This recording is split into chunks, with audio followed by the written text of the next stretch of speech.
या घडीची सगळ्यात महत्वाची ही बातमी, लोकसभेपाठोपाठ आता राज्यसभेचं कामकाजही दुपारी 2 वाजेपर्यंत तहकूब करण्यात आलेलं आहे. जवाब दो, जवाब दो, नरेंद्र मोदी जवाब दो, अशा घोषणा या ठिकाणी सभागृहात होताना दिसल्या विरोधकांकडून. आणि नीट पेपरफुटी प्रकरणी जो काही लाठीचार्ज करण्यात आला त्यावर सुरुवातीला चर्चा व्हावी अशी विरोधकांची मागणी आहे. पण या सगळ्या मुद्द्यावर दुपारी 2 वाजता चर्चा केली जाईल. प्रश्नोत्तराचा तास होऊ द्या अशी भूमिका अध्यक्षांकडून घेण्यात आली, पण विरोधक ऐकण्यास तयार नव्हते.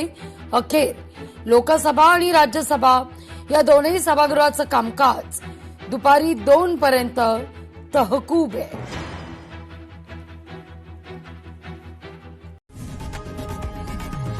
लोकशाही मराठी ऐका, पहा, जागरूक रहा.